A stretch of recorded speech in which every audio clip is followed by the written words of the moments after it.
I was stubborn when it came to medical things. Just very stubborn. And I went to the doctor and he says, "Brad, get to the hospital right now." And I said, "Doctor, come on, there's got to be something else. I don't need to go to the hospital." And at the time, I don't even think I had insurance. And I just, I was like going, "Oh my gosh, I can't afford this. I don't want to do this." And things weren't going well financially. And he actually threatened me. He said, if you don't go now, I'm going to treat this as if you're wanting to kill yourself, and I'm going to call the cops, and they will admit you. And I said, "Okay, I'll go." So I went down to the hospital, and after 4 hours of testing, I was like, "Okay." The doctor comes in. He says, "Brad, there's something in your head there, and we don't know what it is." Oh my goodness.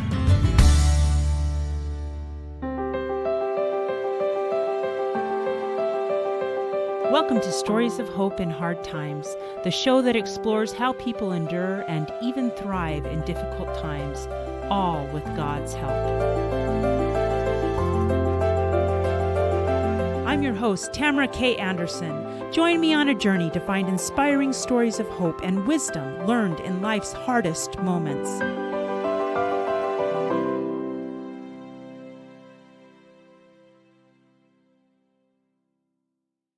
Today I'm interviewing someone who was born in Bakersfield, California, and lived there until he was 13. Then he quickly moved to a very small town in Alabama and began working on a 4,000-acre soybean farm. After that, he moved to Utah and ended up supporting himself through most of high school. He met and married his wife, Charlotte, and they've been married for almost 32 years. They have 6 children and 7 grandchildren. Professionally, he has gone from being a migrant worker to a trucker to the founder and president of Affinity Guidance Services. So quite a transition there. He has developed the Positive Self-Management Learning System, the Winning Mindset Series, the Ultimate Self-Worth Workshop Series, and several others.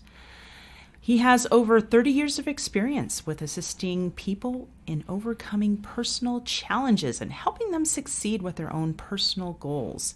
His passion is to help people discover their own self-worth, talents, value, and help create for themselves success in their lives. He's also served on several state and local boards to help others. I am pleased to introduce to you today Brad J. Neufeld. Brad, are you ready to share your story of hope? Yes, I am, Tamara. Thank you so much for having me on. We are so excited to have you here today. Thank you. And I was just thinking the last time I was interviewed, oh my gosh, it's been 20 years. Well, it's about time. And thank you. So as I was reading your bio, the question that kept popping into my mind is, how did you go from being basically a migrant worker to being a professional mentor and coach, especially for at-risk kids?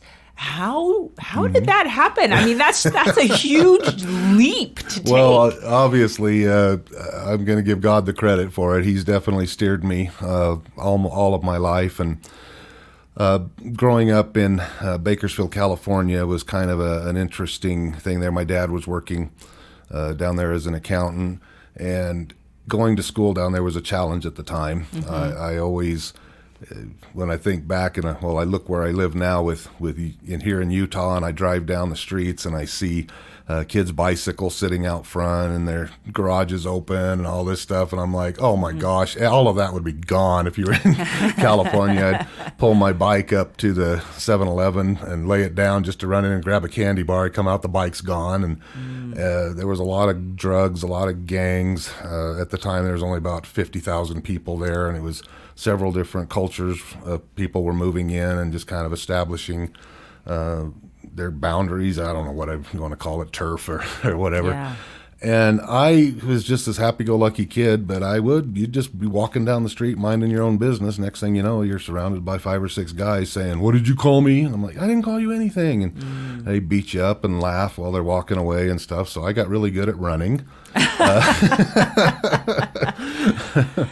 And then, as time went on and I got to be 12, 13 years old, it was starting to get old, and So I was meaning running and everything, and I just thought, why doesn't other people get attacked all the time? Why is it just me? Am I just being singled out or something? And I realized no, that a lot of these people were part of various gangs, and there's so many different levels of gangs. We don't have to get into that, but and I thought, well, maybe if I join one of these gangs, maybe I'll get some protection. Maybe I won't have any of this. And I was actually talking to some people, some of my friends, about joining one. And I didn't feel right about it. I didn't want to do it. I knew how dangerous they were and all that. But then one night, and this happened to be 2 weeks after my 13th birthday, I was walking home late at night, about 10:30 at night, from my friend's house.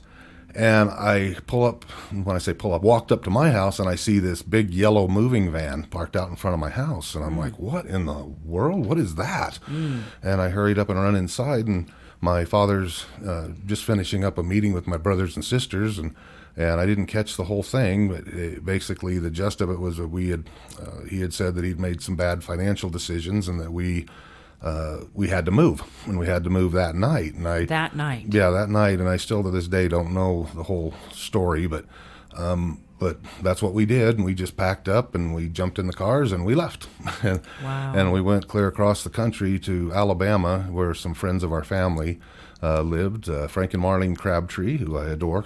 We went down there and worked there for a little bit, but then partway through the summer, my dad and mom came to me and said, well, we need to go back out to California and kind of clean up our mess here. And so let's go ahead and pack up and let's go back to California. And I said, I don't think it'd be best if I go back, because here I am in this new environment. And I don't know if you can even picture this. I think there was 14 graduating seniors in my school that I was in. Very tiny town of 1,000 people. And everybody left their keys in their cars. Everybody left their windows and doors open 24/7. And I'm like, why do you guys leave your keys in your car? Somebody's going to steal it. And Mr. Crabtree goes, well, my neighbor might need to borrow it when I'm gone. And I'm like, I know, I don't get this. And so here I went from one extreme to the other, and I was like, oh, I kind of like the new one. Yeah. And so I just asked my parents, is there any way that I don't have to go back? And originally they had just talked about leaving me down there for a short period of time. But then after a week went by, Frank and Marlene sat me down and says, Brad, looks like you're going to be here for a while. We're going to be taking care of you for a little bit until your dad gets things going there again. And I said, okay. Let's go ahead and get you registered in school and whatnot. And they said, but we know you're only 13. However, you need to support yourself. And we had a trailer that we were living in at the time, and they said, you've got to start making the payments on this, and you can work here on the farm at $1.85 an hour. That was, yeah. Anyway, but I had to make the payments on the trailer and all that, and they said, sorry, you're 13, but you got to step it up, buddy. And I'm like, okay, I guess I got to do that. And they warned me, if you give us any trouble at all, you're gone. And so I had nowhere to turn. So I was like, okay, this is what I'm going to do. And I love the farming anyway. So that was how I ended up in Alabama. Well, I ended up being down there for 2.5 years. Wow. And so some great experiences there. I could spend a whole show just on Alabama. A lot of fun stuff there. The family, again, I was with was really wonderful. But Frank came to me again and said, Brad, I think it's time for you guys to get back together. Your mom and dad are going to move to Utah, and they'd like you to join them there again. And I said, okay. So I really don't want to, but I felt like it was the right thing to do. And so I moved out to Utah, got here just before Christmas of 1979, and 6 months of being here in Utah, my parents ended up going back to California, and so I was all here all by myself again. Learned a lot about teenagers.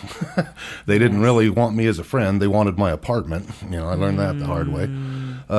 Anyway, so went on into getting through high school, and after high school, I served a mission, a service mission for my church, and went over to Tokyo, Japan, and that was a lot of fun. And then I came back and started, got married and was working. And as you said, I was a blue-collar worker working as a truck driver. I also worked in a warehouse and worked my way up to where the company I was working with was selling frozen food to convenience stores. They asked me, would you like to get into sales? And I said, well, is there more money there? Well, yeah, you get commission. You're going to make a lot of money. And I said, okay. So I took the challenge on, and I did. I built it up to be a a really good paying job and all that. And my wife and I were doing really well. We bought a house in West Jordan, and we had 2 kids and one on the way. But anyway, we had a good life, and I thought I had the American dream by the tail, and here we go.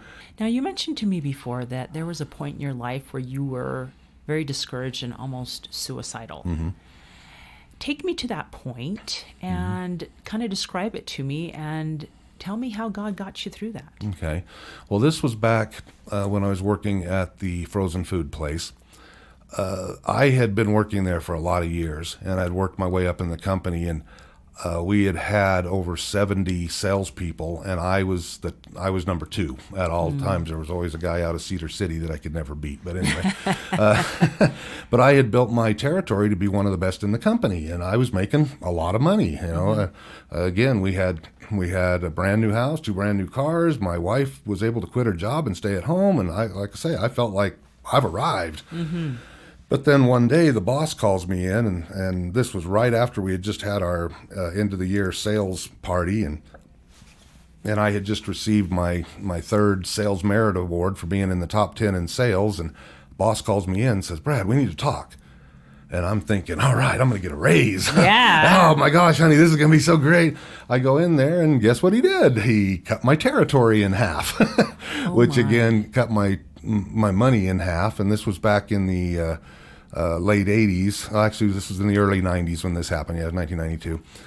And I was just devastated, and I begged and pleaded, "Please don't do this. Please don't do this," because I didn't know where else I could make that kind of money, because at the time I didn't have my degrees or anything. And so I was like, "Please don't do this. Please don't do this."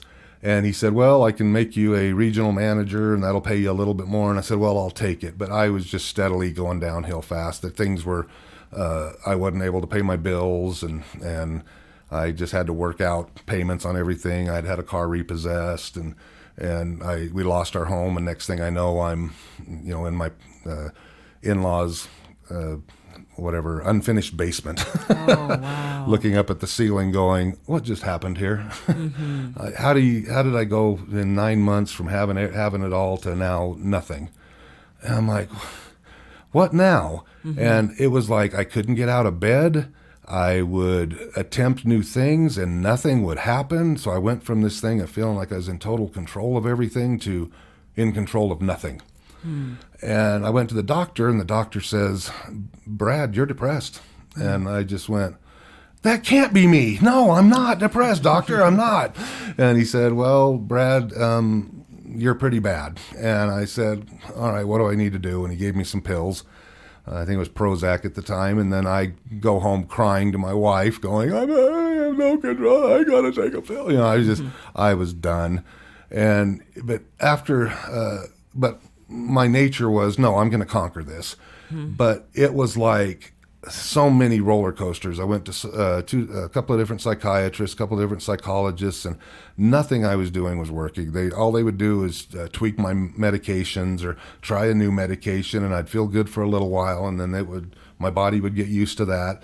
I'd try to quit it, and I would just crash. And finally, I just came to a point, and this is after about 2 years of this. I just prayed to God, and I said, "I'm done. I don't know what you expect of me.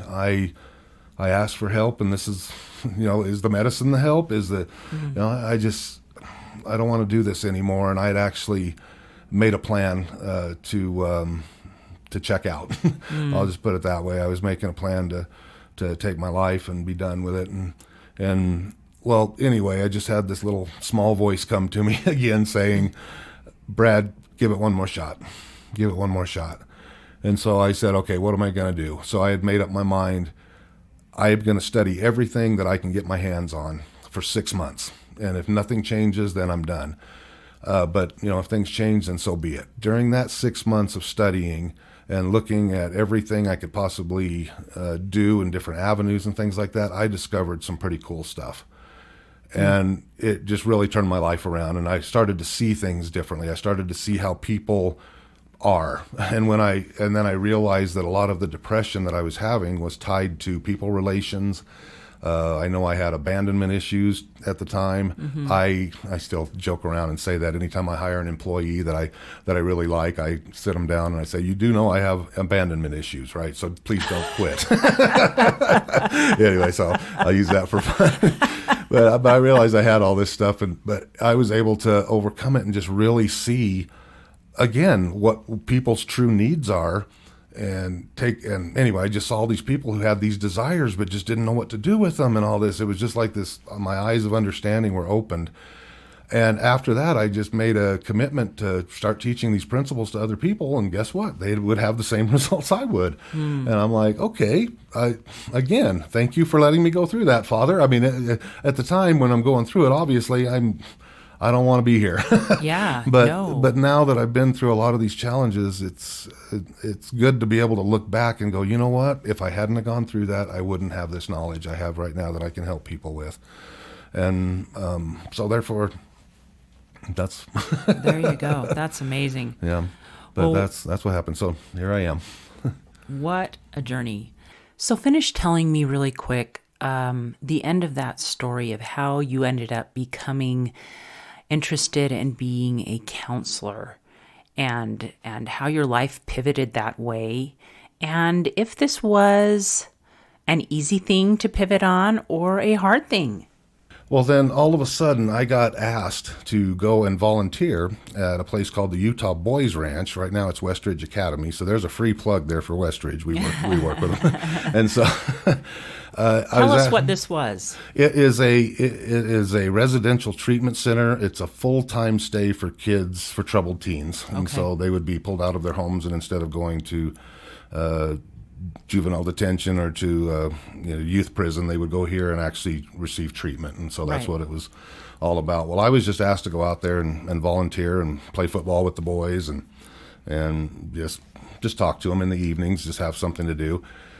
Well, I ended up enjoying it quite a bit, getting to know the boys, and then all of a sudden, about 6 weeks into this, I had one of the therapists come to me and says, "Are you Brad Neufeld?" And I says, "Yeah." And they said, "We want you to stop talking to these boys."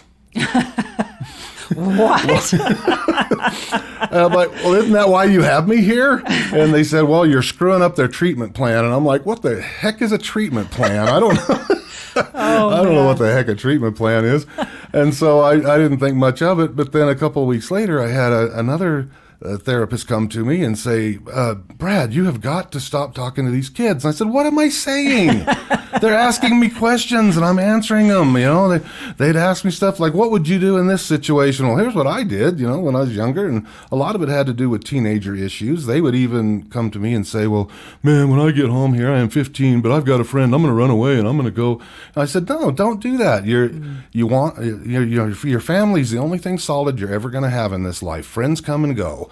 And I know this from experience, dude. And so don't do it. Go home, get right with your family, do everything you can to stay home," and just general stuff like that. And I was like, going, what am I saying that's so offensive and everything? And they just said, well, the therapist had said, "Well, this kid tells me that you're helping him more than I am, and you're not a licensed therapist." And I'm going, and trust me, I'm not knocking the treatment world at all. I work in the treatment world, so. But this was the launch pad for me.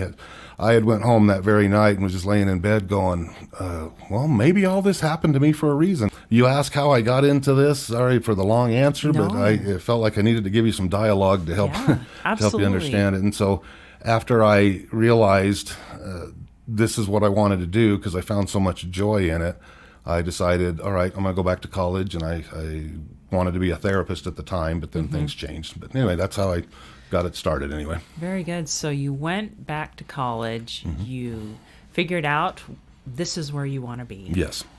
And you made it happen. And I'm sure that probably wasn't easy, being that you already had a wife and a couple kids. Did you had to transition into that slowly? Did you keep working? How did you do that? I found out that you had to have a master's either in social work or in before you could become a licensed therapist. And I looked at the starting rate of a licensed therapist, and it was only $23,000 a year at the time. And I was already making $48,000 to $50,000 a year selling frozen food. And so I'm like, well, like, so I'm going to go get in all this debt only to start at half the salary. Oh, great. And so my mind just kept thinking, how in the world am I going to do this? I need to be able to make money and be able to do this. And if I have to make more money on one side to subsidize what I'm doing over here, then that's what I got to do. And so I had talked to my wife, and we just made the determination that I was going to be a clinician. And first of all, I decided, you know what? Let me set a goal here. I want to be a clinical psychologist. I pictured myself in a white coat at a hospital, Dr. Neufeld. And so that was the path that I took. And so, but as I got into it a little bit, things just were different to me. I mean, the kids nowadays were just so different. I was thinking back on my life thinking, man, when my dad spanked me or I got disciplined when I was younger, I stopped doing the thing that I was being punished for. But these kids today, oh my gosh, they're resilient. They just say, you know what, I don't care what you do, I'm going to do this anyway. I'll figure out a way to do it. And they would, even if they would get lots of consequences or whatnot, you'd take stuff away, they'd still do what they wanted to do. And I'm like, how do you work with this? And it didn't quite fit with all of the diagnoses that I was studying at the time. And so I had heard a talk from one of my spiritual leaders, and he had talked about how the spirits that are coming into this world now have more determination than any generation in history. And because of God's plan and what's about to happen, they need that determination to get through. And I said, oh boy, that was a lot of validation for what I've been feeling. And right. Like, wow, okay, but still, what do you do with it? But he gave kind of an answer in a way. He said, don't beat it out of them. They need that to get through what's going to happen. But what he did say is, if you take them by the hand, lead them, guide them, and show them the way, they will follow. Interesting. And that just hit me like a ton of bricks. And I just set the psychology aside, and I thought, what does this mean? I had nothing to go on other than that. And so I decided, well, I'm going to go out and I'm going to ask these kids. I'm just going to talk to them openly. And I talked to well over 1,000 teenagers, well, me and a team of people. And we just asked them one simple question. What do you want from adults?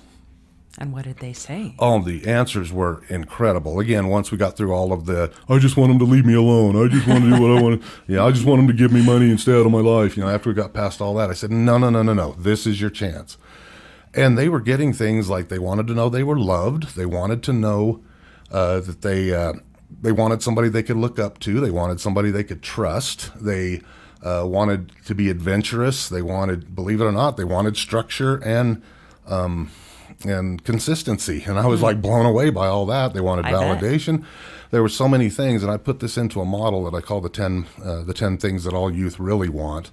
And I am writing a book on that, by the way. Oh, yay. I can't wait for that to come out. That'll be coming out. I wanted to write it 10 years ago, but or 12 years ago, but I had some health issues, of which we can talk about later if you want to, that kind of kept me from finishing the book. But I'm kind of glad that happened.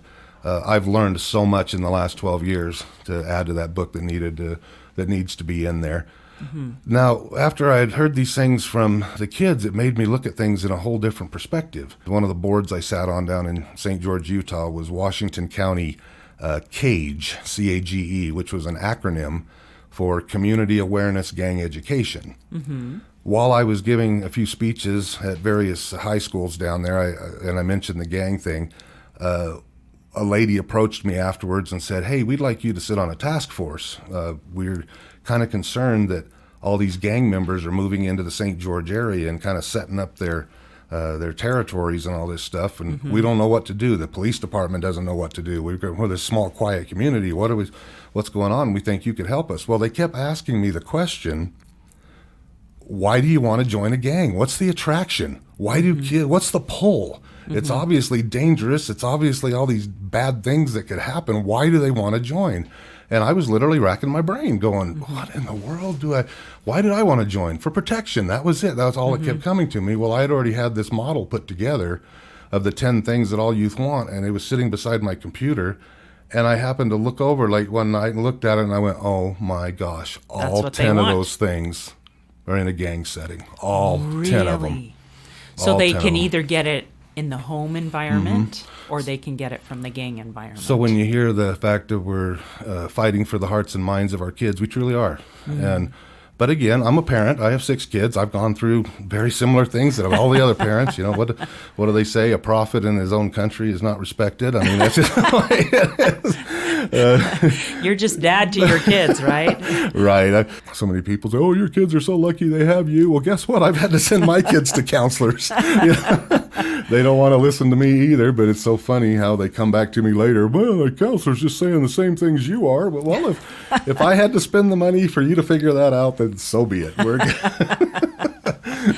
Oh, that's funny. So anyway, does that answer the question? Yes, Yeah. yes. So you ended up helping these at-risk youth, basically, Yes. and setting up a council and using your 10 steps to help make this a successful program down in St. George, Utah. Yes. So tell me how you were doing at this time inside. Were you struggling at all? Were you excited with your success? Where were you? Well, at the time, I was a public speaker. I had come up with the Winning Mindset series, and so at the time, I was doing that, and I was making really good money. I was making, I was speaking and making money, and thinking, again, American dreams here, living in a nice house close to a golf course, thinking we've made it and all this stuff, but. People would pay money to come see me, and one of my greatest needs is I want to make a difference. Right. And so what was happening is I would do these workshops, and I'd pump people up, and they would feel all like, "Oh my gosh, Brad, thanks. Oh, I'm so pumped. I'm going to go out there. I'm going to rock the world." But then I'd call them 6 months later, and nothing had changed. And Tamara, it was just eating me alive. And because some of them would say stuff like, "I spent my last $500 coming to your workshop, just looking for answers." And I was like, I can't do this. I can't, I felt, good that I was at least giving them some good information. But I thought, if I'm not making a change with them, then what, anyway, I've got to think of something different. Well, at the time, I was presented the opportunity to sit on the Western Region Youth Council with the Department of Workforce Services, and they were in the process of developing a program to increase the effectiveness of their programs that they had. So they didn't want me to come in and be another therapeutic program. They said, "We already have therapists. We're already working with Southwest Centers and a few other places down here. So we want you to use our therapists." And we're like, "Great. Well, the mentoring works really good hand in hand with the therapy." And we showed them how, and so we got this 5-year contract with the state, and we had phenomenal results. I mean, awesome. What we would do is the therapist would come up with the treatment plan, and then we, as mentors, would work really closely with them and help the kids actually do the things that they wanted them to do, so get results. So was this kind of the same thing that you were just talking about, how you'd pump people up? So the therapist would pump people up, and then you were actually helping them implement. Yeah, exactly. You were the rubber that met the road. Yeah, because again, they'd walk out of the therapist's office going, "Oh, I feel so good right now," but then they were like, "Now what? How do I do it? How do I do this?" "Well, they told me to go talk to my teacher, but I don't know how to talk to my teacher." Well, this is what you would say to your teacher. Well, are you going to go talk to him today? Well, maybe. Then they wouldn't the next day, and it's like, "Well, are you going to talk to him today?" "I don't know." And I said, "Well, come on, let's go." So you just take them down? Oh, yeah, we there. just take them right there. It was very, very much interactive. We even went in their homes, and that was an interesting thing, too. I mean, I don't know how much time we have, but I have a really cool story. Can I share it really quickly? Yeah, go okay. right ahead. I'd love to hear it. There was this one young girl who was 14 years old, and she seemed so ambitious, she had a lot of good ideas and a lot of big dreams and things like that, and we would work with her at the high school, and she would never do any of the assignments we would give her, and we're like, "What is going on here? Do you really, you sound so much like you want this to happen." "Oh, I do. And so after about a couple of months of that, we're like, okay, progress isn't being made. She's not, again, doing the steps that need to be done for the program, and so we might have to drop her and all that. And I just happened to be in their neighborhood, and I thought, you know what, I'm going to stop by and see them. So I stop, knock on the door, and she answers the door and just opens the door about 2 inches and looks out, and she goes, "Brad, what are you doing here?" And I said, wanted to stop by and say hi and see how you're doing. Just then, two little young toddlers come running out in their diapers and running all over the porch. And she hurried up and stepped outside and closed the door behind her. And it was right then that I knew, all right, what's going on? Mm-hmm. And I just told her, I says, you know what, tell me what's going on. Mm-hmm. I said, I'm not the police. I'm not here to arrest anybody. I want to help. What can I do?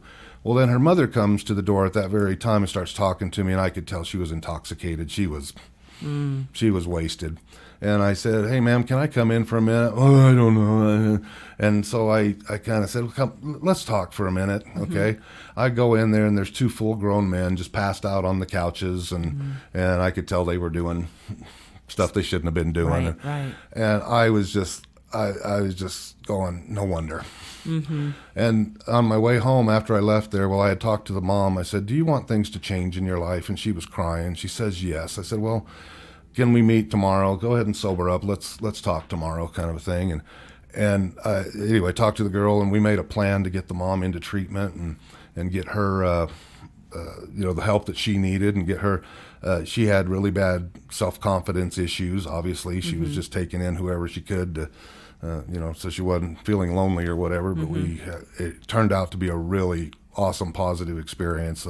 The mom just really turned her life around, and this girl was able to do some great things. But that got me wondering, how many other families are going through this same thing? And so that's when we started an in-home portion of the program. And so that way we could see actually what's going on. And it really worked good in tandem because we could see everything. Not that we were spies or anything. And again, we were there with no judgment, none whatsoever. Yeah. We're here to help. That's it. And we're not here to tell you what to do. You're a grown adult. You have the right to raise your kids the way that you want to, but we need to understand how you want to raise them so that we can help support you with your kids. So it ended up being a very successful model. But we had worked with close to 1,600 kids and had about a 93% success rate getting kids through high school and onto either a career or into post-secondary education. Fantastic. It was just a phenomenal program. And so, anyway, that's... There you go. So, I know you've told me before that as successful as this program was, it didn't end up sticking around, unfortunately. Yeah. Mm-hmm. How did that affect you?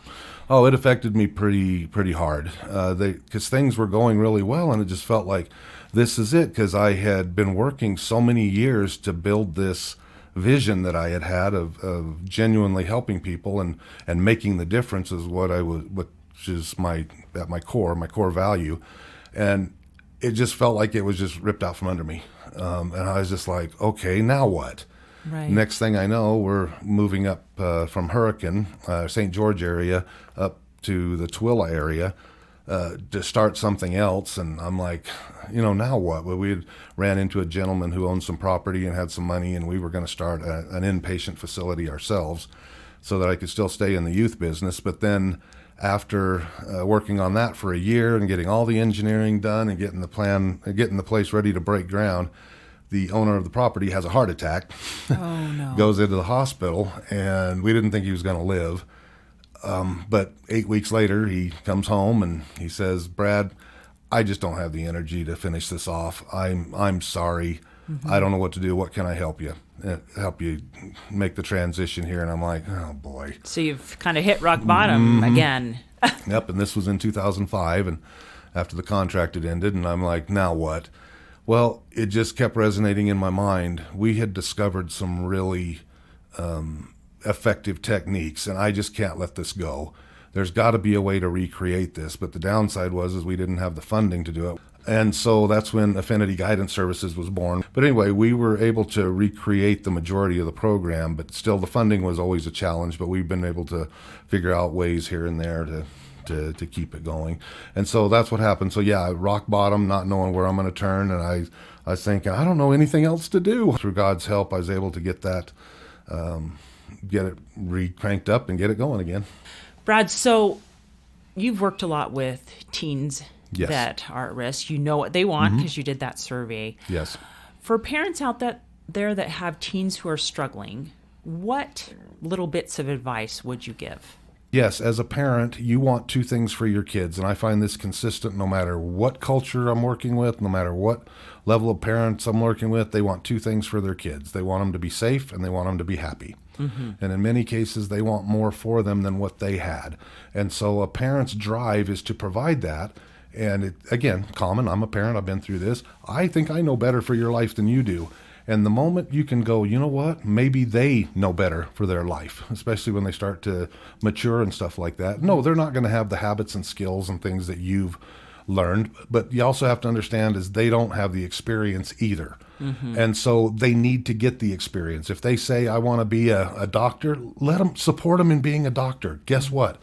They're not going to, if they don't want to do it, they'll find out really quickly that's not the life for them. Right. But if you try to stand in their way and not let them do that, you're going to get nothing but friction.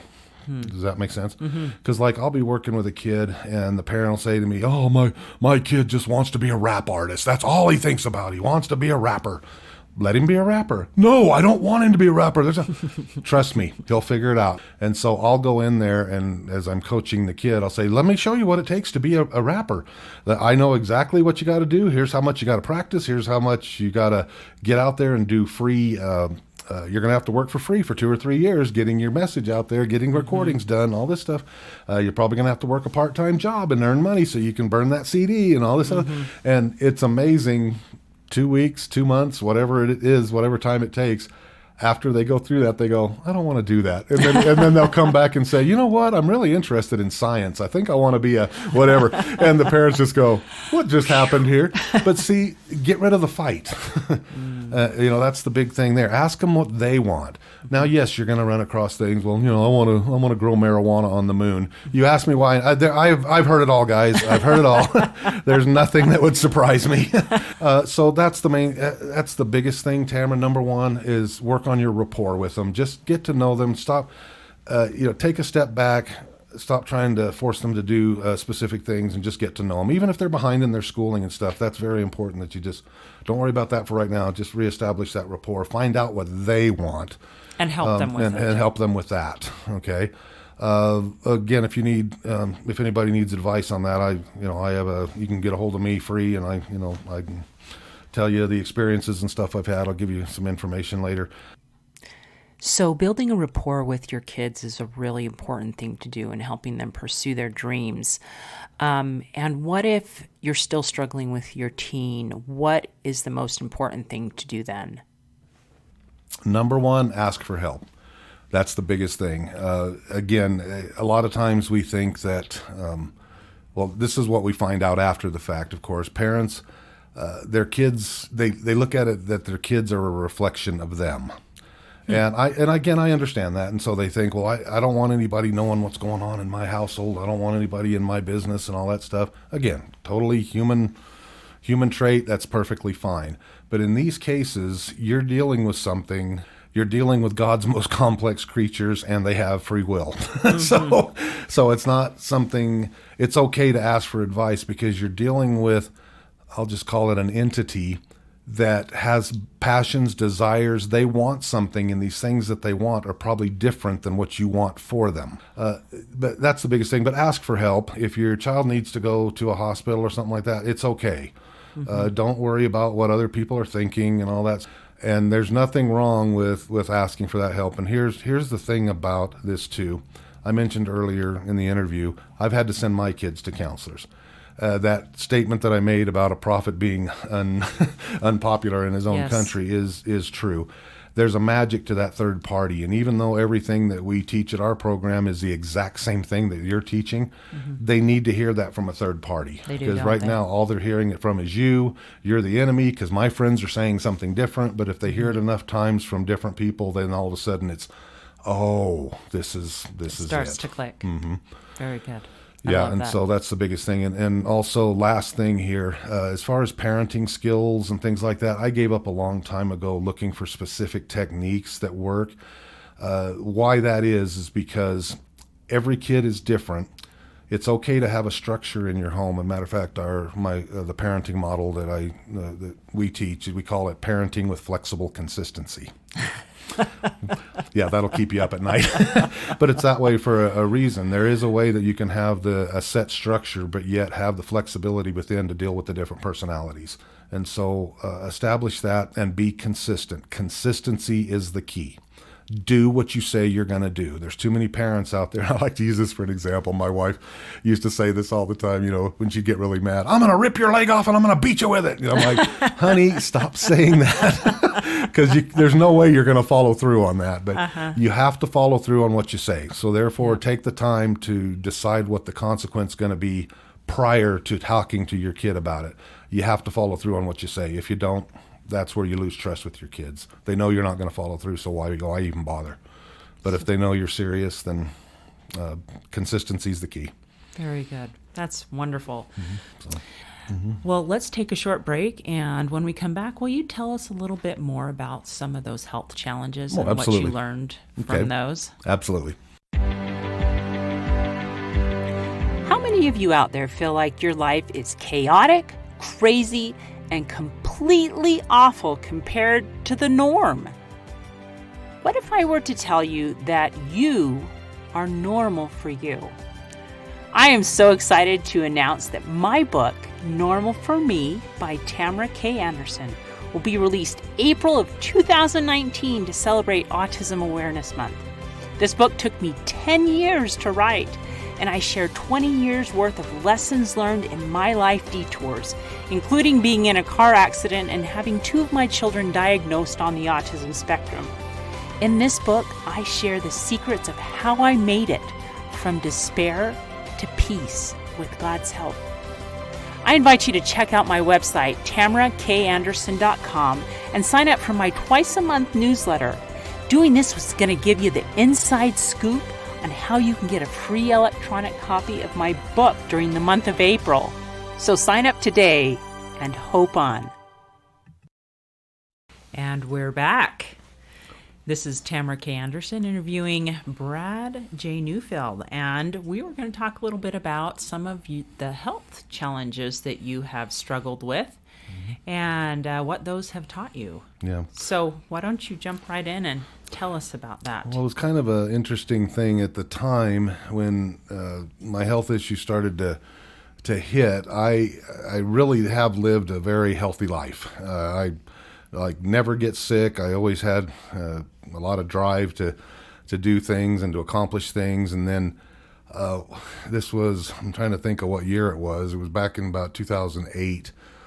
I started having these headaches in the spring, and they were really bad. I just felt all this pressure up behind my left eye, and I'd go to the doctor, and they'd just say, "Well, Brad, you're stressed. You're going through a lot of hard things right now." And I says, "Well, yeah," but they would prescribe me muscle relaxers or whatever to help me with this. And so, but then the headaches just kept being there, and I kept going in, and they'd say, "Well, Brad, that's all we can narrow it down to is you're just stressed out." Well, then I made it through the summer and just tried to relax, tried to take some time for myself and whatnot. But then in the fall, things started to get a little worse, and I went in, but then I just kept working. And I went to the doctor, and again, same old. And I said, "Something's got to be wrong. Absolutely has got to be wrong." And he said, "Well, let's just do this. I just think you have a really bad migraine, but I'm going to give you a shot of something that's going to make you sleep all weekend long." I have no idea what it was. Oh, gosh. I'm assuming Demerol, but anyway. He just said, "I'm going to give you a shot." And this was on Friday. And he says, "If you still have this headache on Monday, come back in and see me." And I went to the doctor, got the shot. My wife drove me home. I slept for 4 hours, and I woke up, and it was just like my head was, and I was like, and my wife says, "Just clear your slate for the weekend. You're staying home all weekend. You're going to sleep." And so I did. I stayed in bed. But Monday morning, it was like, no. Still a lot of pain. But me, I was stubborn when it came to medical things. Just very stubborn. And I went to the doctor, and he says, Brad, get to the hospital right now. And I said, doctor, come on, there's got to be something else. I don't need to go to the hospital. And at the time, I don't even think I had insurance. And I just, I was like going, oh my gosh, I can't afford this. I don't want to do this. And things weren't going well financially. And he actually threatened me. He said, if you don't go now, I'm going to treat this as if you're wanting to kill yourself, and I'm going to call the cops, and they will admit you. And I said, okay, I'll go. So I went down to the hospital, and after 4 hours of testing, I was like, okay. The doctor comes in. He says, Brad, there's something in your head there, and we don't know what it is. Oh my goodness gracious! Even then, I wasn't too scared or anything. I was just like, oh, let's just see what happens. But he just said, Brad, we've got to get you up to the University of Utah Hospital. He says, we don't have the equipment to do this, but they're going to have to do something. There's something in there. We don't know what it is. And so I said, all right, well, when do I go? Monday? Do I go up tomorrow? Do I go? And he goes, no, you go down there right now. Matter of fact, we've already ordered an ambulance for you. And ambulance? And I said, no, I'm not going to take an ambulance. If I'm, unless you need to strap me to a bed or something, I'd really rather not do that. And they said, well, you guys go, and you go now. And on the way, I just said, let's stop home. They're probably going to keep me overnight for some observation or something. Let's go get some clothes. And I wasn't too nervous. And then we go up to the University of Utah Hospital, went into the emergency room, and there was like 150 people in the emergency. I mean, it was just packed. And if you've ever been to an emergency room, Yes. you know, the waiting and all that stuff. And I just thought, we're going to be here all dang night. I just want to get checked out. I want to go home. No sooner than my butt hit the chair, they said, Brad Neufeld, please come to the front desk. They checked me in immediately, and I just went, that's when I got scared. Something's not right. Right. So I went in, and the doctors were like, well, we're going to have to drill some holes in your head. And I'm like, going, what is happening to me here? And they said, we got to figure out what it is in there, Brad. We're seeing it on the CT scan and all this, but we don't know what it is. And said it could be an abscess, which is an infection. And I said, okay. And so they prepped me for surgery and all that whatnot. And well, after 4 hours of surgery, and after I came out, and I was looking around the room, and my eyesight was gone. I mean, all I saw was just this big old blur. And I was Really? like, doctors, what's going on? I was just scared. I asked them what happened, and they said, well, we ended up having to cut a piece of your skull out to get, there was an infection up there. There was a strep virus, and it was growing, and it was actually pushing my brain forward. Oh, And so that's the pressure was there. And I was like, okay, but I can't see. I said, am I going to get that back? And they were silent. And I was like, doctor, please tell me yes or no. Am I going to get my sight back? And they says, Brad, we don't know. oh my! We don't know. And I was like, I was crying again, just what am I doing wrong here? Why am I going through this? Why does this have to happen to me? And the only thing that could come to my mind was God is in charge. And I just had to repeat that over and over and over again. That was the only thing that was bringing me comfort. God's in charge. Let me just, because I had just gotten to the point where I was building my business back up, and it was like, what, another blow? Here we go. And so after the surgery, I was in there for the rest of the week, and my eyesight had gotten back to at least I don't even know how to put it. Everything was still blurry, but I could at least tell who was standing in front of me.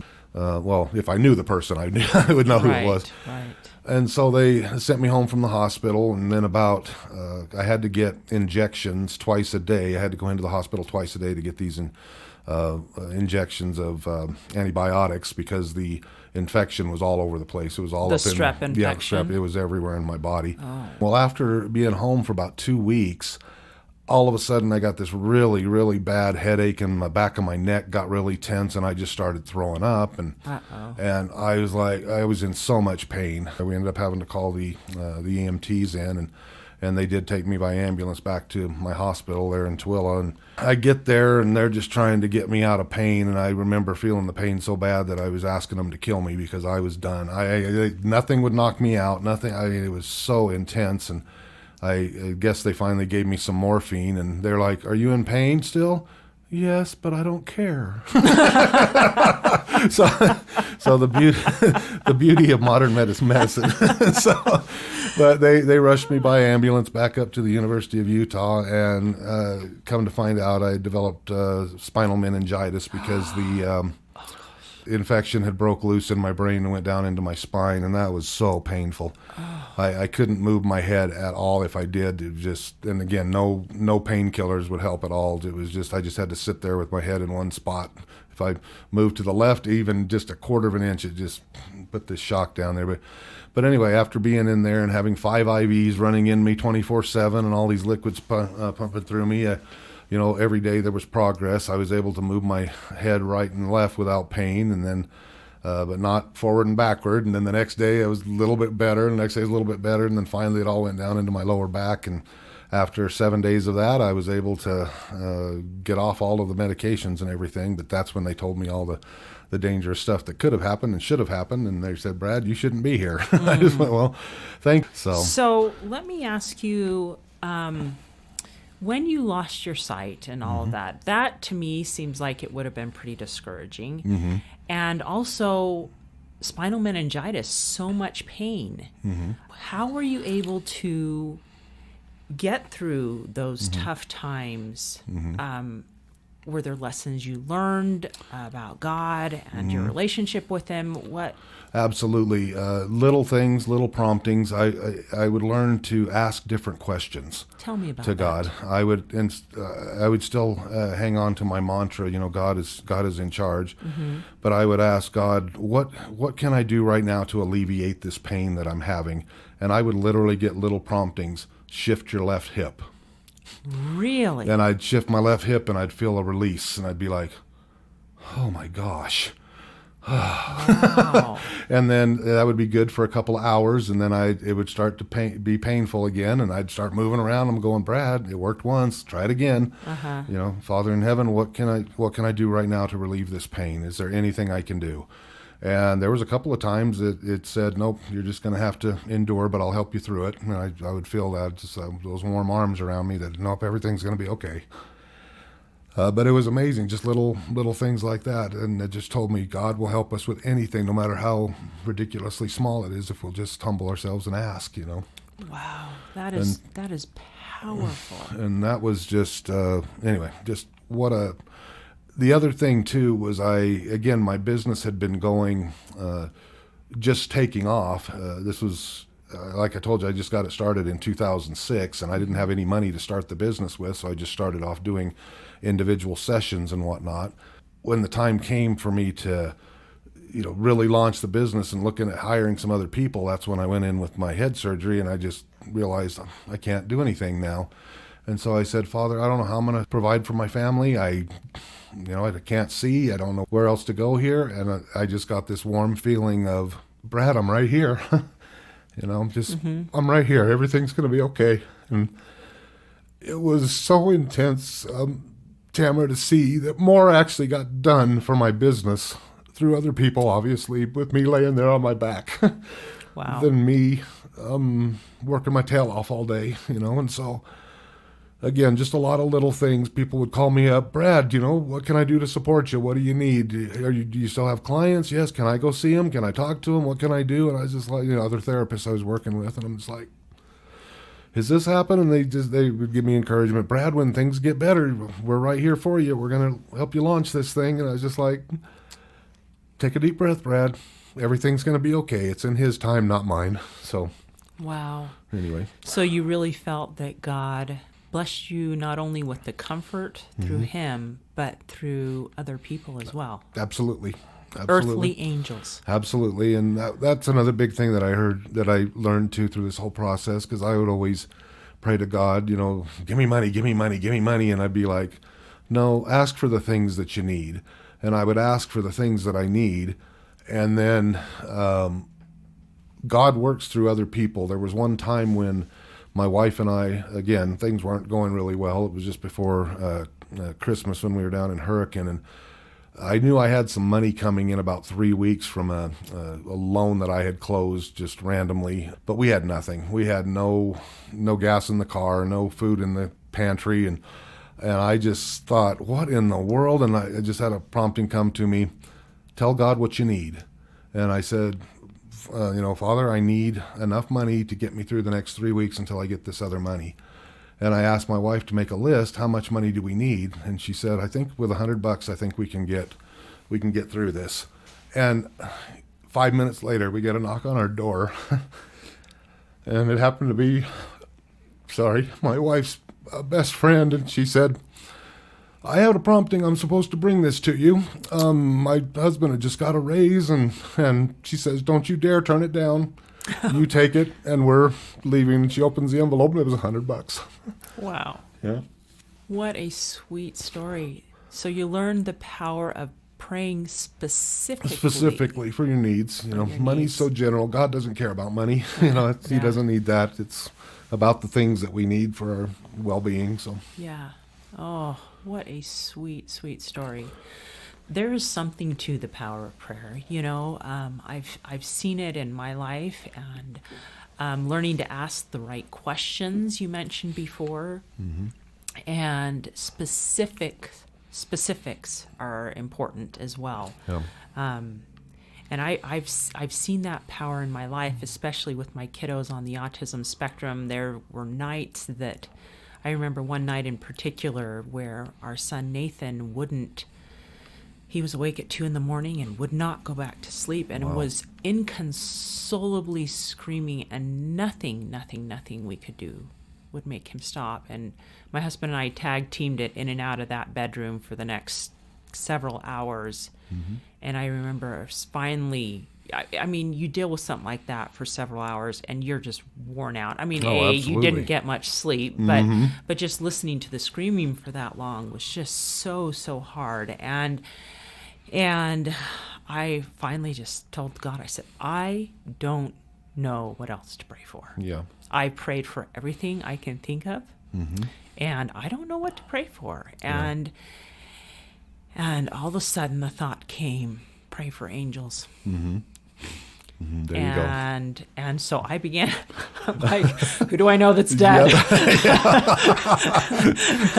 but would I be did. Sympathetic towards my cause. I started praying that my grandma and grandpa and my husband's grandparents would all come and help out, because I didn't know what else to pray for. And I'll be darned if the sweetest feeling didn't come into that room. And he started calming down. Wow. And so sometimes when we don't know what to pray for, telling God, I don't know. I don't know what to pray for. Yeah, be honest with him. Tell him. I've prayed for everything I can think of. But listening to those little whisperings when we're struggling and in so much pain where we don't know what else to do, or we're just so discouraged, because God really is there. Yeah. Yes, he is. And this was, to add to what was going on, this was around the same time that I went through all that with, when I was making all the money and stuff like that. I had a little bit of ungrateful attitude in such a way that I didn't have much empathy or sympathy for people who weren't doing well or of minimal means. And I know that people who know me now go, how could you ever feel that way? Because I would do whatever it took. If I had to work 70, 80 hours a week, doggone it, I'd do it. And I would go without sleep, and I would bust my tail to provide for my family and everything. When my income was cut in half and I lost everything, and I started to go, why can't I make this money that I've been accustomed to making? And I was getting really good at putting on a face, putting on, nothing's wrong in the Neufeld family and all of this. And at this particular time, again, just before Christmas, we were 3 months behind on our rent. My car had just blown up. The only car we had, the head gasket blew. And so it's sitting out in the driveway. And I, went to church on Sunday and just happy-go-lucky Brad, nothing's wrong. Everything's fine. How you doing, Brad? Oh, I'm doing great. All of a sudden, our bishop calls me in, and he says, Brother Neufeld, there's something we need to talk about. I said, okay, what would you like me to do, Bishop? And he says, no, there's something you need to tell me, and we're not leaving this room until you do. Bishop, there's nothing wrong. I'm fine. Everything's good. Whatever little challenges we have, we'll fix it. We'll work it out. And he just said, Brother Neufeld, we're not leaving this room. By then, I just knew I was done. I knew he's not going to let me go here. And so I thought, okay. And so I just lost it again, just started crying, Bishop, I don't know what to do. And he said, well, let me ask you a question, Brad. He says, when you think of pride, what do you think of? I said, well, I think of somebody who's arrogant, who's got their nose up in the air while looking down on me at the same time. And he goes, no, you got it all wrong. Pride is when you need help and you won't ask for it. And that was a turning point in my life there, and I always do everything I can to do it. But sometimes, guess what? The amount of effort that we're able to and capable of putting in may not be sufficient to produce the thing that we need. And that's when other people will come in. But have the humility to accept the gift no matter where it comes from, because I know that's another human trait too. We do want to do it all ourselves. We don't want to be beholden to nobody. And when somebody does something for us, we have this tendency to feel like, well, now I got to pay them back. No, you don't. God answers your prayers through other people. When those things come to you, simply take it, no matter if it's a compliment, no matter if it's something physical, take it and say thank you. And then when you get the opportunity, get on your knees and thank Father in heaven for it, because he's the one that brought it to you. Yeah. And I very much learned that over the years. So don't question it. Wherever it comes from, let it happen. What a beautiful lesson to learn. And sometimes these lessons are hard to learn because we learn them in the most trying times of our lives, don't we? And trust me, I punched a lot of pillows. I mean, don't think that this just, it sounds so calming, but oh no, I just, all right, I know you're right, God, but I don't want it. We're a little bit stubborn sometimes, aren't we? Yes. Well, and especially when life doesn't seem to be going the way we thought it was going to go. Exactly. And that's the key word there. We thought it was going to be this way, but he has a better way. Yes, and it is learning to trust that better way. You mentioned that you also learned to ask the question, what can I learn from this? Yes. Tell me about that story. Well, again, years of experience of fighting with God, wondering why he was punishing me, and why don't I feel like I'm doing everything that you're asking me to do and nothing's working out? Why are you doing this to me? Well, then I had heard I can't remember the motivational speaker's name, but anyway, I went to a lot of motivational workshops just to learn little principles here that would fit with my personality and stuff. And so this particular gentleman had said that life teaches us lessons. And the lessons are going to get harder and harder until we learn the lesson that the universe has in store for us. Well, I choose to call that higher power that he called the universe. I choose to call that God, so I just put that in there. Okay, he's trying to teach me something. And the speaker also went on to say that once we learn that lesson, that trial disappears. And I thought, I'm going to test this. So I already understood I already had my philosophy on asking specific questions and things. So I thought, what's a good question that I could ask my Father in heaven to get specific answers? And that's what I came up with. And so the question that just rang in my mind was, okay, Father in heaven is definitely trying to teach me something here. The quicker I learn the lesson, the better. So instead of getting angry, I see the issue, I see the challenge that's in front of me, the wall, whatever it is, stop and say, okay, what would you like me to learn from this? What can I learn from this? And I try to learn it as quick as I can. And so it definitely brings me more peace of mind, because now I'm focused on the journey versus on, again, the issue. So that's where that came from. So smart. So you learned to change those questions of, why does God hate me? Yep. And he keeps giving me all these challenges and my life keeps changing. It's not turning out the way I want, to what can I learn from this? Correct. Yep. That's awesome. And again, you got to listen to your promptings, though. I always have to make that, because we do get promptings. Think about it. Anybody that's listening to us, you get promptings all day long, but what do we have a tendency to do? No, I don't want to do that. No, I don't want to do that. You got to do what you're prompted. So when you get a prompting, do you think it's just like a little thought that pops into your head? Is that how you would best describe a prompting? Yes, and I'll get just a thought, random thought will come in my head. And I still to this day, do I do it right away? There's always a pause, unless, of course, life's on the line or something. Yeah, I'm going to jump in. But there's always a pause and go, okay, did that come from me, from some random thought I was thinking, or is this a prompting? And I'll just go through it. Is this something I need right now? Is it something that if I do this thing that I'm being prompted, will it make a difference in my life? And if I get a warm feeling on that and my gut tells me, you know what, this is, then I'll say, okay, Father, I've been given this prompting. Is this something I should do? And sure enough, I'll get that warm feeling and I do it. Very good. And no, so, that's perfect. but no matter what comes to my head, that's my process now. But that's after years and years and years of fighting it. Why would you want me to go talk to Jim down the street? I have nothing to do with Jim down the street. Go talk to Jim down the street, and then you get down to Jim down the street, and he's not home. And then you go, well, see, I was no, go talk to Jim. Then you go to Jim, and Jim says, I don't even know why you're here. Why do you want to talk to me? I'm like, I don't know, Jim. I just had a feeling I'd come and talk to you. And then you walk away from the situation going, well, that stunk. Why did I even want to? Maybe I even made things worse. But then 2 weeks later, Jim calls, Brad, I got something I could really use your help with. And I'm going, okay, what is it? But would he have called me if I had not taken that initial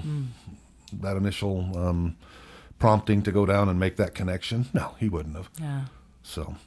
Isn't that interesting? And so sometimes the promptings will come to go and impact the lives of others. Absolutely. And so if you're doing it for good, to follow those promptings and talk it through with God. I liked how you had that conversation with God in your head. Well, here I'm feeling this. Is this really what I should be doing? Yeah. So talking it through with God, having that constant prayer in your mind and in your heart of what you should do, especially when you get these thoughts. So let me ask you, has there been a favorite Bible verse that has become meaningful to you through all these years of ups and downs all over the place? Definitely.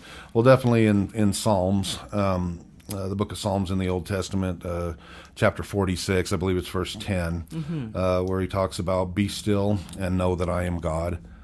And there's also some other things that are said in there that basically God is the refuge, He is the strength, and so. But that's just the little one-liner that I kept repeating to myself: be still, and know that I am God, that He's in charge, that He sees things that I don't see. And there's also some other scriptural references that, many that I've read about, especially about our Savior Jesus Christ, who. Coming to that realization that He's been through everything. What is it like to be betrayed? What is it like to be in a position where you've done nothing but good, but you've ticked a couple of people off because they didn't want to hear the truth, and they come after you and throw all these tough accusations. And I just think of all the things that He has gone through, that He's experienced. He's already been there. He's already done that. He already knows. There was one time when I was down, I was reading Job, and I was looking through everything, and though I've been blessed to not have my family taken away from me and all of that, in some senses my crops were taken away, my my cattle were taken away, and I was reading through all of his challenges. I'm going, well, I've had all of that, I've had the health challenges, I've had that. Oh, I haven't had boils. Bring on the boils. Let's get this over with. Let's get this over with. So Job's trial did end, right? Maybe that we can call it a boil in your brain. Maybe you can check that box. Okay. Oh, that's fantastic. You can check that box I'll now, check Brad. It. Thank you, Tamara. All right, God, Tamara gave me permission. I'm doing it. Hey, that actually feels good. All right, we're done. Oh, wow. That is awesome. Yeah.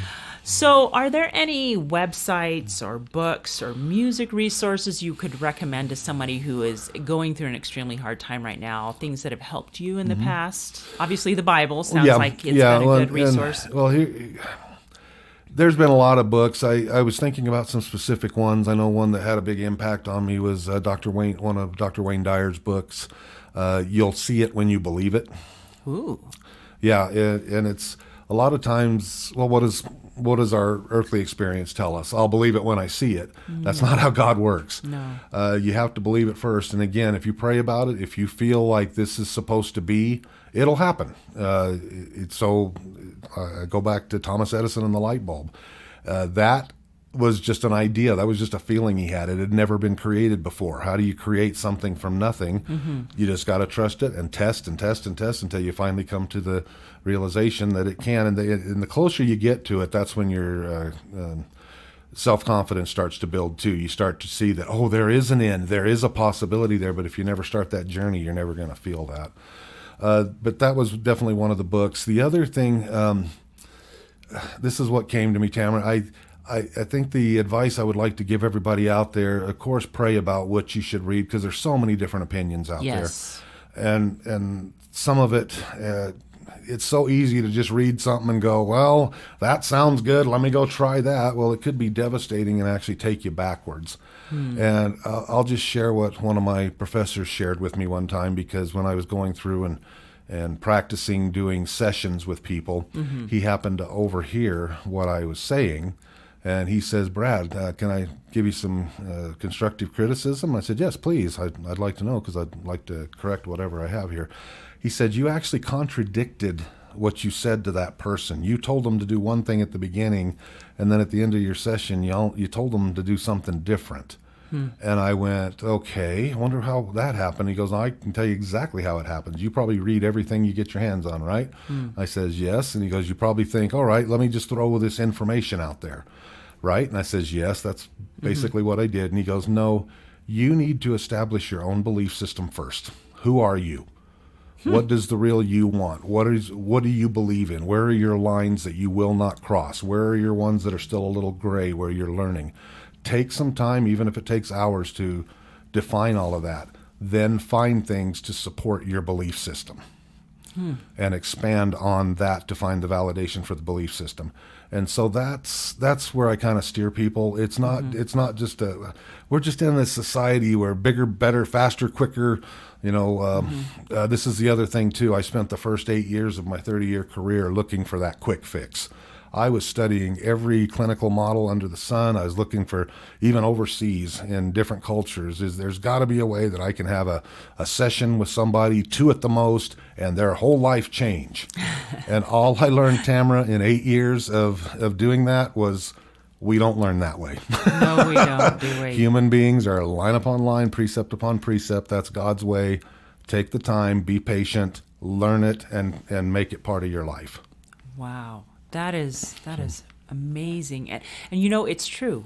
We do learn just little bits at a time. And there have been points in my life when I've wished that we could just fast forward a little bit, Oh, yeah, definitely. I want it all, and I want it now. We fast forward just a smidge and skip to the end where everything's happy and hunky-dory and all that stuff. But God doesn't work that way. No. And we don't learn that way either. It seems to be that we have to work through the process. We have to, kind of like you were talking about earlier, what can I learn from this?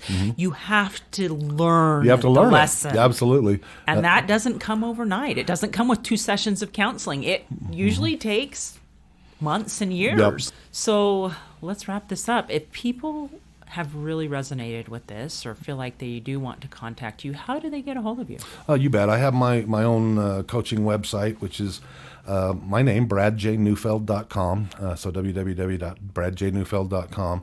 Our company, I have a facility that we have a day treatment program down in the Utah County area, so it's mostly local kids that we work with. Day treatment is where they come to us during the day, so we don't pull them out of the home or anything. We still send them home at night, but Monday through Friday they're with us. That's Affinity Guidance Services. We have a shortcut to that. It's agstoday.com, agstoday.com. You can email me at info@bradjneufeld.com, or you can call me at area code 435-830-6945. Very good. And we'll put all this in the show notes so that people, if they're driving or doing laundry or something like that, they can go one place and find that. So well, and just as an outreach service, because again, I like to share these ideas and things that I've learned over the years. I have a radio show that I do. It's called the Brad Neufeld Show. It was something I did for a number of years, a long time ago, but after all of the brain surgeries and stuff like that, it's been a slow recovery. like right now, there's times where I get these brain farts. Sorry, but it's a lot better now than what it used to be. I used to get really bad headaches after focusing for like 3 or 4 minutes, and I would just have to not focus on anything and just go, take things in, whatever. But it's a lot better now, so I wasn't able to do it. But now, recently, since things have really improved, I'm wanting to get that going again. But that's on Facebook. If you just go on Facebook and go the Brad Neufeld Show, you'll find out about that. Awesome. We'll put that in the show notes as well. Thank you, Brad. Thank you. Really appreciate thank you, Tamara. everything, the advice, the wisdom, the stories. I love stories. Obviously, that's why I do this. Yes. But I love all of it because it gives us the perspective that truly we're not alone when we're experiencing hard times. So thank you for sharing You're not your alone. story. People need people. That's my mantra. Perfect. So thank you for sharing your story. You're welcome. Pope. Thank you I really so much. appreciate it. This has been fun. Hey, thanks so much for listening to today's show. I know that there are many of you out there that are going through a hard time, and I hope you found things that have been useful today as you listen to the podcast. If you would like to access the show notes from today's podcast, visit my website. It is storiesofhopepodcast.com. That is where you'll find favorite quotes from today's episode and shareable memes. And those are fun because you can share them with your friends on social media. You will also find the links mentioned throughout today's episode so you don't have to remember what those were. And also all the tips that were shared. Sometimes tips are shared so much throughout an episode you forget. What were those great things? So go to the show notes, storiesofhopepodcast.com, to look up these fantastic resources. You know, if someone kept coming to mind during today's episode, perhaps that means that you should share this with them. Maybe there was a story shared or a tip that they really, really need to hear. So go ahead and share this episode with them. May God bless you, especially if you are struggling, with hope to carry on and with the strength to keep going when things get tough. Remember to walk with Christ, and He will help bear that burden. Above all else, remember, God loves you.